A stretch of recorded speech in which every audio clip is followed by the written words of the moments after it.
Bienvenue dans L'œil écoute, le podcast indépendant qui analyse notre rapport à l'image photographique et l'évolution du médium à l'heure de la suprématie du numérique et du digital.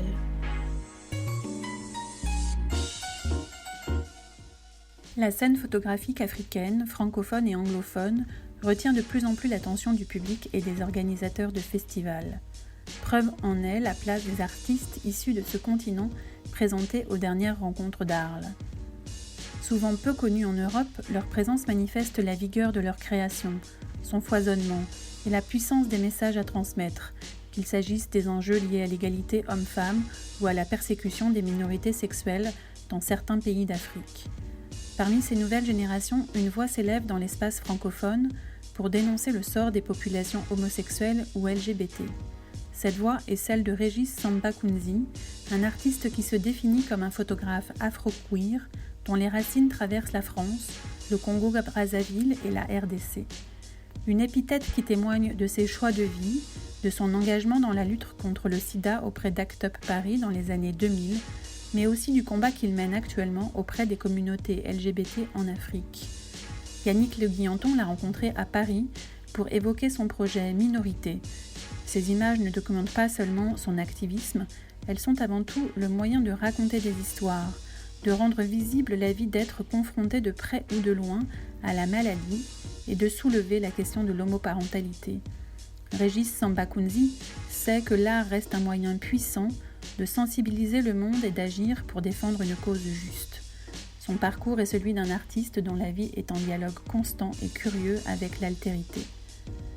Il exposera à partir de décembre prochain quelques-uns de ses portraits, extraits de la série Inside, au sein du MUSEM à Marseille, dans le cadre de l'exposition VIH-Sida, l'épidémie n'est pas finie, du 15 décembre 2021 au 2 mai 2022. Écoutons-le. Bonjour Régis Samba-Kounzi, merci d'avoir accepté cette invitation de L'œil écoute. Régis, vous êtes photographe, vous partagez votre vie entre Kinshasa et Paris. Vous travaillez actuellement sur une série de photographies qui s'intitule Projet Minorité, des images qui mettent en avant la cause des minorités de genre et de sexe en Afrique centrale et en Afrique de l'Ouest, et plus particulièrement leur combat face au sida. Je vais commencer avec une question qui peut paraître anecdotique, mais dans votre biographie, vous vous présentez comme un photographe queer. En quoi est-ce si important pour vous d'apporter cette précision ? Bonjour Yannick, merci de l'invitation. C'est une précision qui est importante puisqu'elle me définit. Elle donne une spécificité d'un des aspects de mes identités. Donc c'est important pour moi de le préciser. C'est aussi la marque d'une fierté, d'une affirmation. On pourrait même préciser afro-queer parce que ça correspond à la façon dont je me ressens. Le queer se définit comme étant une notion qui prend en compte une fluidité dans l'orientation sexuelle, une fluidité dans l'expression de genre, et c'est vraiment comme ça que je me sens en fait. Alors vous commencez à pratiquer la photographie en 2010, mais vous militez déjà depuis plusieurs années au sein de l'association Act Up. Quel est le lien entre votre militantisme et votre désir, votre urgence peut-être de pratiquer la photographie ? Alors moi, je suis devenu photographe, vraiment, je le dis souvent, c'est en raison de mon engagement militant à Act Up. Parce que Act Up a utilisé comme outil activiste la visibilité, et que cette visibilité s'est appuyée sur le médium photographique. Notamment, pas que, il y a aussi le médium vidéo, et j'ai bien vu l'impact que la photographie a pu avoir au travers des actions qu'on a menées, ce qu'elle a pu documenter, l'importance qu'elle a pour l'archivage et donc du coup pour la transmission de la mémoire. Et je voulais me réapproprier ce moyen d'expression pour pouvoir raconter des histoires dont on ne parle pas, à mon sens, suffisamment, et notamment dans cet espace géographique qui est l'Afrique centrale, l'Afrique de l'Ouest, de façon plus générale l'Afrique francophone. Dans les années 80, je faisais de la photo, et notamment avec un groupe d'amis. On faisait de la photo, mais c'était vraiment ce qu'on peut appeler un hobby, parce qu'on aimait ça. On faisait du labo, on aimait ça, faire des portraits du paysage. Et ensuite, j'ai fait de la photo comme tout le monde pourrait en faire, rien de plus. À Act Up, il se trouve que lors de nos actions, nous avions besoin d'être photographiés, d'être d'être enregistré pour les médias, mais on avait aussi besoin d'avoir notre propre fond d'image. Que les photographes ou que les journalistes fassent des photos ou pas, il fallait qu'au sein même de l'association, on puisse produire aussi des images. Et moi, je prends conscience de cette importance de la photographie. Je vais rencontrer aussi des personnes, des photographes, j'échange avec eux, donc je vois bien l'importance qu'il y a à documenter notre militantisme. J'ai envie au départ uniquement de photographier le travail que les associations communautaires font, notamment en Afrique, mais très rapidement je me rends compte qu'il est quand même aussi important de documenter ma propre vie. Et notamment un des aspects de ma vie qui est central, qui est assez important, qui est celui de l'homoparentalité. On y reviendra peut-être juste après. Alors, ACT UP est connu pour ses actions coup de poing afin de mobiliser les consciences, et depuis sa création aux États-Unis en 87, il existe une vive émulation artistique, notamment avec le collectif Grand Fury, qui utilise les codes de la publicité et de la société de consommation pour atteindre sa cible. Je pense notamment aux affiches avec le slogan « Embrasser ne tue pas, l'avarice et l'indifférence, oui », où l'on voit s'embrasser un couple hétérosexuel, un couple de femmes et un couple d'hommes. Une affiche qui a été abondamment placardée dans les rues et sur les bus aux États-Unis, mais aussi la fameuse installation liée à la prise de position du pape Jean-Paul II par rapport au préservatif, présentée à la Biennale de Venise en 90, ou le célèbre triangle rose sous-titré « Silence égale mort », qui a été repris comme le porte-étendard du mouvement. Est-ce que cette émulation, elle existe de la même façon en France lorsque vous rejoignez ACT UP au début des années 2000 ? Oui, alors bien avant que j'arrive à ACT UP déjà, mais au moment où je suis là, oui, elle existe encore, cette émulation. Il faut savoir qu'aux États-Unis, les artistes américains ont été très durement impactés par le sida, et donc ils ont été très sensibles et impliqués directement. C'est ce que Grand Fury a fait, et a produit énormément de visuels, en tout cas très importants, historiques, et qui ont été repris d'ailleurs par ACT UP Paris. Et donc oui, à ACT UP Paris, on a eu aussi le besoin du concours d'artistes qui était soit au sein même de l'association, soit extérieur à l'association.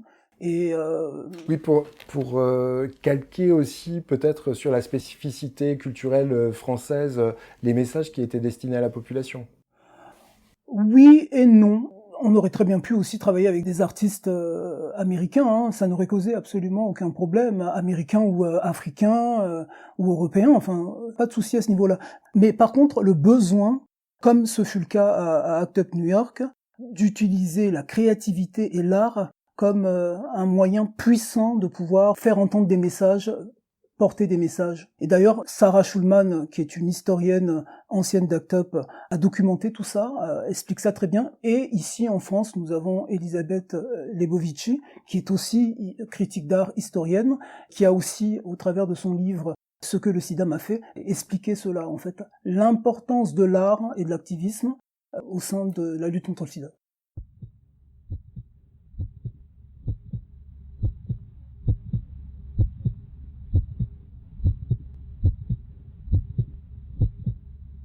Alors, on vient d'en parler à l'instant, l'activisme d'ACT UP reprend les codes de la publicité afin de mobiliser les pouvoirs publics et sensibiliser l'opinion qui découvre la maladie.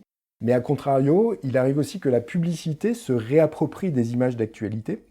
C'est le cas de Benetton qui réutilise une photo de Thérèse Frard, une photo à l'attention dramatique puisque l'on voit David Kirkby entouré de sa famille sur son lit de mort. Une image initialement publiée dans le magazine Life et qui donc pour le coup a toute sa place dans un tel magazine pour informer ses lecteurs sur les conséquences de la pandémie. Mais il s'avère que Benetton, dont on connaît les campagnes de pub sulfureuses, reprend cette photo en y apposant le logo de la marque et de surcroît en la colorisant pour lui donner une tension picturale. Quel est votre regard à vous, Régis, 30 ans plus tard, sur la polémique que cette campagne de pub a suscité? Alors en fait, il y a plusieurs choses.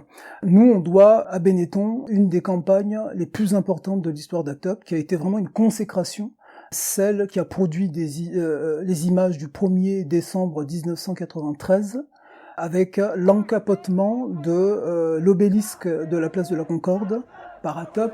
Oui, on se souvient très bien de cette image. Donc, c'est-à-dire que là, vous avez bénéficié d'un soutien logistique ou financier de Benetton pour pouvoir réaliser cette action. Exactement, et donc c'était extrêmement important de faire passer ce message-là.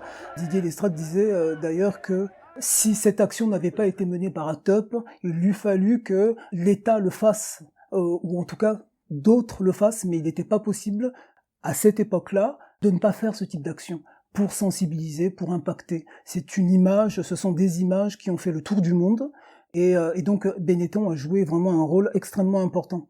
Mais pour revenir à l'image christique de David Kirby, oui, je comprends la polémique qu'elle a pu susciter. Alors, je vous pose la question parce que justement, on a pris un petit peu de distance. 30 ans se sont passés depuis l'exploitation de cette image par Benetton. Donc, il faut bien faire la différence entre l'image de presse et l'image de pub. Oui, et il s'est passé énormément de choses qui nous ont permis de comprendre dans quel contexte cette image avait pu être réappropriée par Benetton. Il faut savoir que la famille était en total accord avec ça, pensait que c'était un moyen comme un autre pour sensibiliser. Cette image a même reçu le World Press Photo. Donc l'image de presse de Thérèse Frard en noir et blanc. Voilà, en noir et blanc. Et donc la réappropriation de Benetton, elle a aussi énormément impacté. On va revenir à votre travail, Régis. Nous en parlions en introduction. Vous travaillez sur une série qui s'intitule Projet Minorité, dans lequel vous documentez en Afrique francophone le combat des prostituées, des transgenres, des militants engagés dans la lutte contre le sida, des toxicomanes, des migrants, et où vous revenez sur la question de l'homoparentalité. Quelle est la première série sur laquelle vous avez commencé à travailler et comment avez-vous envisagé ce corpus qui, pour le coup, devient tentaculaire puisqu'il compte désormais plus d'une dizaine de séries? Il y avait un besoin. Bon, ça faisait déjà pas mal d'années que j'étais à Top. J'avais envie aussi de me renouveler. J'avais envie de concilier ma passion, qui est la photographie, et mon activisme. Et j'avais envie, comme je disais tout à l'heure, de documenter le travail des associations communautaires dans le cadre de la lutte contre le sida. Du coup, par ricochet, avant de parler de ce qui se faisait autour de moi et pour lequel je participais, pour lequel je militais déjà depuis de très longues années, je me suis dit qu'il fallait aussi que je parle de moi en fait, que le fil conducteur qui me permette de faire le travail que je voulais faire, ce soit moi-même, et notamment mon expérience en tant que homoparent. Et aussi parce que nous sommes dans un contexte où la question de l'homoparentalité est en train de prendre de plus en plus d'importance dans l'espace public. Act Up a pu obtenir quelques années auparavant, en 2006, du candidat à l'élection présidentielle François Hollande, qui puisse inscrire dans son programme la question du mariage pour tous. Et qui inclut, la question du mariage pour tous, inclut aussi la question de la famille, la question de la filiation, la question de la parentalité, quoi, de façon générale. Moi, j'étais concerné. J'étais concerné depuis la fin des années 80. Donc c'est avec cette première série que vous avez commencé? Exactement, voilà. Là, je m'éloignais un peu, mais voilà, j'ai commencé par la série Bolingo. Bolingo, donc qui veut dire Bolingo? Alors Bolingo, qui veut dire amour. Tout simplement. Tout simplement.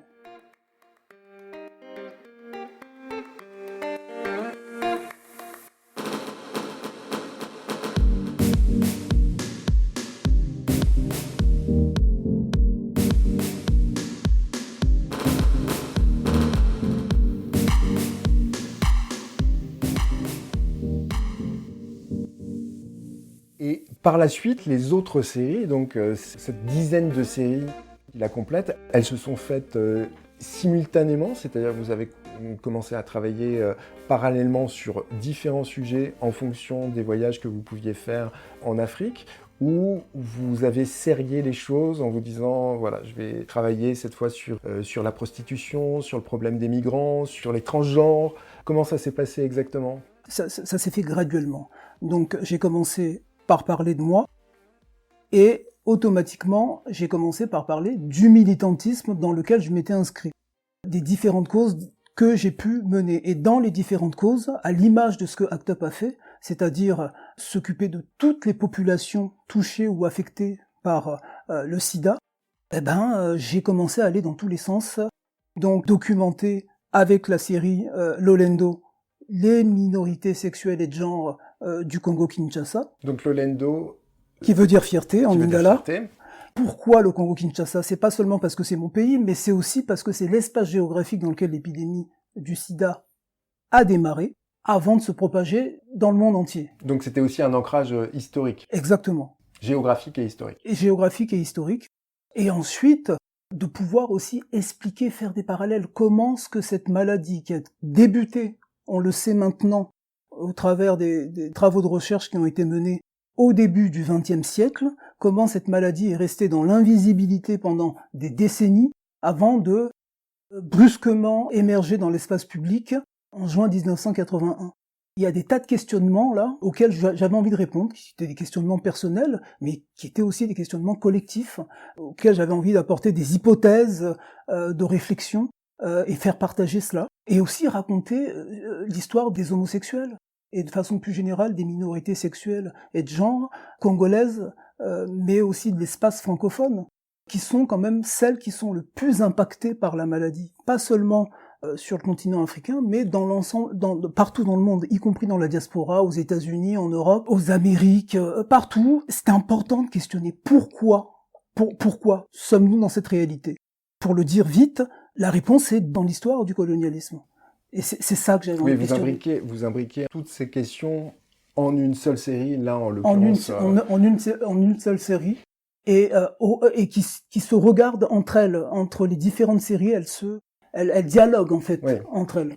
Et les séries sur lesquelles vous avez travaillé, elles sont à l'heure actuelle abouties ou c'est un work in progress? En fait, je continue. J'estime ne pas encore avoir dit tout ce que j'avais à dire, déjà en raison d'une certaine invisibilité, qui fait que même ce travail qui est déjà produit, qui a maintenant plusieurs années de réalisation, il reste dans l'invisibilité. Et je sais qu'il y a encore d'autres choses que j'ai envie de dire qui s'inscrivent directement dans ces séries-là.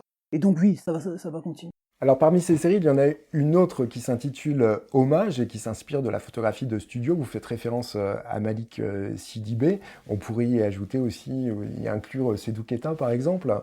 Des photographes qui ont saisi dans les années 60 les espoirs de la jeunesse africaine dans une société post-coloniale. Vous décidez de votre côté de porter votre regard sur une population, vous venez de le dire, souvent invisible et marginalisée. Alors là, en l'occurrence, il s'agit de portraits avec une forme d'épure dans l'esthétique. Comment est-ce que vous procédez? Quelle est votre feuille de route lorsque vous vous attaquez à une série comme celle-là? Alors, dans cette série, évidemment, toutes les populations, je ne photographie pas que des minorités sexuelles et de genre. Il y a vraiment une diversité. Une diversité de populations. Mais ce que je voulais dire, c'était que, évidemment, qu'il existait des homosexuels. On a toujours existé, on a toujours été là, et que les photographes, les grands maîtres de la photographie, comme Malik Sidibé, Seydou Keita, pour parler du Mali, ou Samuel Fosso, ou Jean de Para à Kinshasa, n'ont pas spécifiquement documenté les homosexuels. La question n'existait même pas. Et j'avais envie, en rendant hommage, notamment à Malik Sidibé, en reprenant son univers, qui est fait... Oui, donc le studio photo assez simple avec un tissu, un tissu à l'arrière et une pose assez hiératique en fait. Voilà, d'une personne. J'ai repris cette esthétique-là, à la fois pour lui rendre hommage et à la fois pour inclure donc ces populations qui étaient invisibles et qui revendiquent, en tout cas aujourd'hui, d'être à la table. Alors visible, oui, mais je crois que dans certaines de ces images, on voit pas forcément les visages des gens qui sont photographiés. Oui, ça révèle la réalité dans laquelle nous sommes, qui est une réalité de discrimination, qui est une réalité de mépris, qui est une réalité de déshumanisation, qui conduit à la mort. Et qui conduit à la mort notamment en vulnérabilisant les gens à une épidémie comme le sida. Pas que, mais le sida reste pour moi un symbole, parce que c'est l'épidémie la plus dévastatrice de l'histoire de l'humanité depuis l'ère contemporaine. Donc... oui, après toutes ces épidémies, ces pandémies qui ont pu exister dans l'histoire et dont on garde la trace, la mémoire. Depuis le début du XXe siècle jusqu'à aujourd'hui, il n'y a pas une épidémie qui soit plus dévastatrice que celle-ci. C'est une épidémie qui directement met en danger la sécurité mondiale. Donc c'est une épidémie particulière. Et donc voilà, nous sommes vulnérabilisés à tous les niveaux en fait. Mais voilà, j'utilise le sida comme un moyen de pouvoir encore démontrer ou montrer ou visibiliser la vulnérabilité dans laquelle nous sommes. Et le fait que les gens soient pour certains photographiés de façon à ce qu'on ne puisse pas les reconnaître, c'est aussi pour leur sécurité. C'est essentiellement pour leur sécurité. Elles demandent à participer quand même au projet parce qu'elles voient la pertinence du projet, mais elles veulent pas non plus se mettre en danger. Il y a des personnes qui, pour des raisons, oui, personnelles comme moi, qui me suis constitué en sujet politique, et qui ai pris mon destin en main et qui ai décidé que oui, je n'avais pas envie d'être paternalisé et qui ai décidé d'être visible, d'assumer ça. Il y a des gens sur le continent africain qui l'ont. On ne demande pas aux gens d'être... Il n'y a pas de prosélytisme, il n'y a pas d'injonction faite aux gens d'être visibles parce que c'est un danger. Donc voilà, on prend tout le monde, on protège et on fait en sorte que les choses se passent bien. Ouais.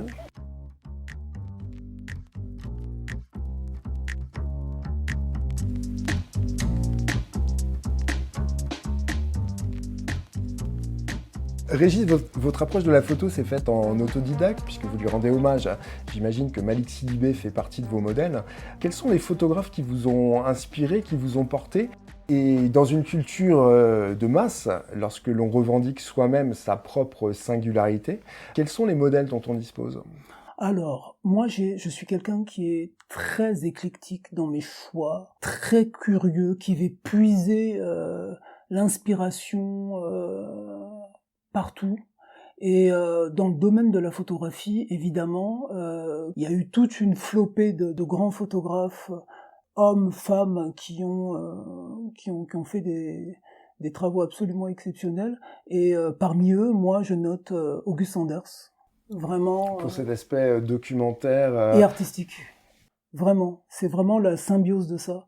À la fois documentaire et à la fois artistique. Le fait aussi de s'être focalisé sur le portrait. Alors, on ne l'a pas dit, mais on le verra à travers les différentes séries que vous proposez. Vous présentez énormément de portraits. Oui, et pour terminer la question que vous me posiez tout à l'heure sur le projet Malik Sidibé, le dispositif, c'est ça. Je pense qu'on l'a éclairci. C'est issu l'univers de Malik Sidibé, les gens qui posent exactement comme ils le souhaitent, que je rencontre à travers le milieu associatif. Sur certaines photos, ce sont des militants d'associations communautaires. J'ai essayé, vraiment dans une logique panafricaine, de composer comme ça une unité, en m'inspirant Des actions qui sont entreprises aussi dans les pays alentours. Oui. Revenons à vos modèles. Donc, vous m'avez parlé d'August Sanders. Ah oui, je disais, oui. Donc, August Sanders, moi je pense aussi à Robert Frank. Mm-hmm. Je pense à des photographes africains aussi. Alors Robert Frank, c'est l'esprit de liberté, là, pour le coup. Exactement. Et puis aussi la notion j'aime beaucoup sa série, Les Américains. Oui. Vraiment ça. Qui documente l'Amérique d'une façon totalement différente de la façon dont on pouvait photographier l'Amérique auparavant. Voilà. Dans toute sa diversité. C'est inclusif. C'est des notions qui sont extrêmement importantes pour moi. L'inclusivité, la nécessité de faire corps tout en gardant nos spécificités. Et pour le côté singulier des choses, ce qui renvoie à votre propre singularité, oui. Quels sont les modèles que vous avez pu rencontrer ? L'immense Rotimi Fani-Koyade. Je pense aussi à des... Qui est Alors c'est un photographe britannico-nigérian qui est le premier sur le continent africain à s'assumer ouvertement comme homosexuel et à produire un art clairement avec une esthétique homosexuelle, et qui en plus est mort du sida en 1989. Ça, c'est des modèles. C'est quelqu'un qui est vraiment un modèle pour moi. Il y a évidemment des artistes plus contemporains comme Sabelo Mlangeni. Il y a des gens comme Zanele Muali, évidemment, qui sont incontournables. Et vous vous rendrez compte que là, je suis en train de parler d'artistes d'Afrique anglophone plutôt, essentiellement, parce que voilà, ce sont les artistes qui ont de la visibilité. Et qu'est-ce qui fait, d'après vous, que les artistes anglophones s'emparent plus volontiers de ces sujets ? Là, vous venez d'évoquer Zanele Muali ou Sabelo Mlangeni. Pourquoi ont-ils plus de facilité à le faire dans leur travail ? Je pense que c'est lié à l'histoire coloniale que le continent africain a vécu. Il y a incontestablement une différence entre ce qui s'est passé dans la zone francophone et la zone anglophone. Ça ne veut pas dire qu'il n'y avait pas de lois discriminantes, hein. Au contraire, il y avait vraiment des lois extrêmement... Ça veut dire, si je comprends bien, que l'Afrique anglophone est portée aussi par les débats, la culture anglophone au sens large, Grande-Bretagne, États-Unis, etc. etc. Complètement. Moi, j'ai le sentiment que en Afrique anglophone, on questionne beaucoup plus facilement le passé colonial que l'espace anglophone. Et ça, c'est dû au fait... Que dans l'espace francophone. Excusez-moi. Oui, justement, que dans l'espace francophone. Voilà. L'espace francophone est vraiment problématique à ce niveau-là. Et la France a un rapport problématique avec son histoire coloniale. Ouais. Je vais revenir à votre travail. Il y a maintenant 40 ans, le New York Times signalait dans ses colonnes l'apparition d'une maladie qui, dans un premier temps, a été appelée le cancer gay. Ce triste anniversaire fera l'objet en décembre 2021 au MUSEM d'une exposition qui s'intitule « VIH-Sida, l'épidémie n'est pas finie ». De quoi est constituée l'installation que vous allez y présenter ? Alors oui, moi j'ai eu la chance que le MUSEM me propose. J'ai fait partie du comité, du comité de suivi du MUSEM. Nous avons fait des propositions, donc on a collaboré à la production de cette exposition. Et donc la proposition m'a été faite d'exposer des images. Donc j'ai pris plusieurs photos du projet Minorité, et notamment de la série Inside. Et j'ai fait une proposition d'installation. Vous pouvez la décrire, cette série ? Alors, la série Inside, c'est la série à laquelle je rends hommage aux pères éducateurs, ce qu'on appelle les pères éducateurs, qui sont vraiment un maillon essentiel pour moi, central de la lutte contre le sida. Des militants sur le continent africain qui font eux-mêmes partie des populations touchées par la maladie, et notamment des populations clés, c'est-à-dire les personnes qui sont les plus vulnérables à la pandémie, et qui permettent aux associations d'accéder à ces populations qui n'arrivent pas au centre de santé. Et le parti pris que vous avez choisi pour cette série, Inside, c'est également le portrait. Exactement, c'est également le portrait de ces acteurs qui œuvrent sur le continent. Et il y a un cahier des charges quand vous les photographiez d'une certaine façon, je crois qu'ils sont debout pour le coup. Ils sont généralement debout, regard vers l'objectif. Pas toujours d'ailleurs, mais disons qu'en règle générale c'est ça. C'est moi qui les positionne généralement dans l'espace, dans l'environnement dans lequel ils sont. Il y a une recherche esthétique dans ce travail donc. Mais ils sont comme ils sont au quotidien. Et puis ils prennent la pose telle qu'ils souhaitent la prendre. Je peux parfois à un moment corriger un regard en demandant de regarder plutôt par-ci ou plutôt par-là, mais oui, parce que vous devez trouver aussi une uniformité en fait dans votre série. Oui. Et donc voilà, ce que j'ai proposé, c'est une série de 7 images, et il y a une grande image de paysage, là pour le coup. Oui, qui représente Kinshasa ? Alors c'est une photo qui a été prise sur la route de la Corniche de Brazzaville, de nuit, et qui montre Kinshasa, le bord de Kinshasa, de loin. Alors on est à peine 10 minutes, ce sont les 2 capitales les plus proches au monde. Et donc du coup, dans cette installation, cette image représente l'Afrique, le continent africain, ou l'espace dans lequel l'épidémie a démarré, Brazzaville, Kinshasa, et ces personnes, moi j'ai envie de les appeler comme, j'avais mis un texte de présentation pour cette série, j'avais fait intervenir une citation de Assata Shakur, qui disait qu'il fallait pas seulement changer le système, qui nous déshumanise, qu'avant de le faire, il fallait être nous-mêmes, je me souviens plus du terme exact, elle dit des acteurs, des artilleurs, de la construction d'un amour puissant en fait. Et pour moi, ces personnes-là sont ceux qui sont en train de produire ça, dans une certaine mesure. Oui, c'est des supports sur lesquels on peut s'appuyer dans la lutte contre le sida. Oui, et au-delà de ça, entre les différentes communautés de gens qui font partie des populations clés, toutes ces personnes qui sont marginalisées, exclues, mis de côté, de les mettre au centre. Leur apporter une visibilité. Non seulement leur apporter une visibilité, mais leur apporter de l'amour, de nous apporter de l'amour, de nous inclure à la société, parce qu'on a toute notre place dans la société. Et il faut savoir que le sida a apporté, est une catastrophe absolument terrible, et qu'il a fallu attendre que cette épidémie émerge émerge dans l'espace public en 1980, pour poser la question de la place des minorités sexuelles et de genre sur le continent africain. Moi, je trouve ça terrible. terrible, terrible, terrible. Et comment les gens perçoivent votre travail lorsque vous l'exposez en Afrique? Quel est le feedback des visiteurs? Jusqu'à maintenant, il est quand même il a été exposé 2 fois et de façon très confidentielle. Donc, évidemment que le public, les gens qui ont vu ces images-là, c'était plutôt un public acquis. Lorsqu'il a été exposé au Kenya, le public était panafricain, c'est-à-dire qu'il venait à la fois de l'ensemble du continent africain, mais aussi de la diaspora. Donc même des États-Unis, de l'Europe. Et ça a été... C'était dans le cadre d'une action militante, non, C'était dans le cadre d'une conférence organisée par UI, qui est en fait un fonds qui finance des projets destinés aux minorités sexuelles et de genre sur le continent et aux travailleurs et travailleuses du sexe.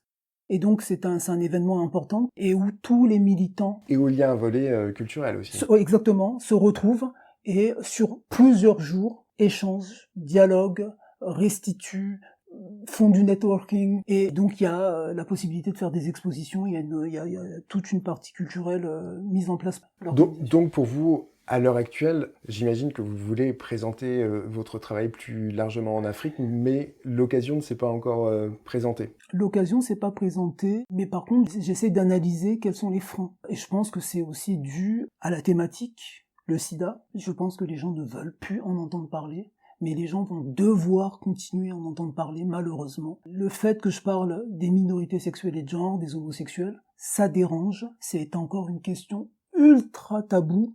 Quoi qu'on en pense, on a l'impression que on avance. Et en fait, on avance très peu. On avance quand même. Hein. Le Gabon, sur le papier en tout cas, a légiféré positivement en décriminalisant l'homosexualité. Mais bon, voilà, il y a des choses quand même qui avancent, et c'est pas parce que on décriminalise que ça veut dire que dans la réalité des personnes, les choses changent. À Kinshasa, il n'y a pas de législation. Mais dans les imaginaires des gens, il y a de la haine. Et donc, du coup, les gens vivent dans des situations parfois difficiles. Mais en même temps, quand on dit ça, la difficulté d'aborder ces questions-là, c'est que d'un seul coup, on peut donner l'image d'un pays, d'un continent homophobe, et c'est pas la réalité non plus. Oui. Donc voilà, c'est extrêmement complexe, et je pense que c'est cette difficulté-là qui empêche justement ce type de travaux d'avoir leur place.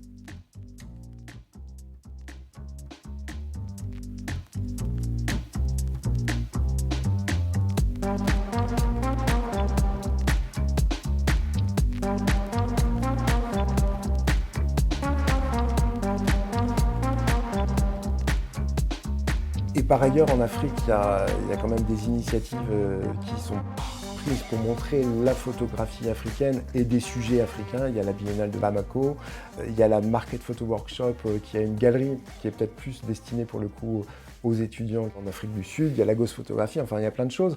Est-ce que plus largement, vous pensez qu'il y a un regard africain qui est en train de se construire, qui est en train de s'imposer et qui va se diffuser après en dehors des frontières de l'Afrique? Ah oui, en ce moment vraiment il y a un renouveau, vraiment il y a quelque chose qui est en train de se passer, et c'est pour ça que c'est important que tout le monde soit représenté, et notamment les homosexuels et les minorités sexuelles et de genre. Mais il y a vraiment, il y a une foultitude de choses qui se passent. Ça sur bouge. Des thématiques spécifiques à l'Afrique.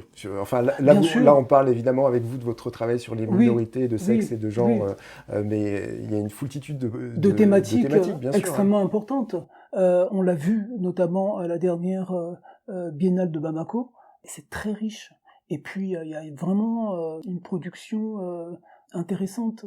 Il y a une foultitude de talents. Et je pense qu'il y en a encore beaucoup plus que les échantillons qu'on peut voir sur ces spots, sur ces foires. Mais manifestement, il faut voir ce qui se passe au Bénin, ce qui se passe en Côte d'Ivoire, ce qui se passe au Sénégal, ce qui se passe au Congo-Kinshasa. Et avez-vous en tête 2 ou 3 thématiques, par exemple, que les artistes, que les photographes souhaitent présenter ou souhaitent La place diffuser? des femmes, par exemple, la place des femmes. Il y a beaucoup de projets qui sont faits autour des femmes photographes elles-mêmes, qui parlent de leurs conditions à tous les niveaux, et ça c'est important pour le continent. Le rapport entre l'Afrique et les ex-puissances coloniales, ça c'est des thématiques qui sont aussi importantes. Il y a vraiment un dynamisme.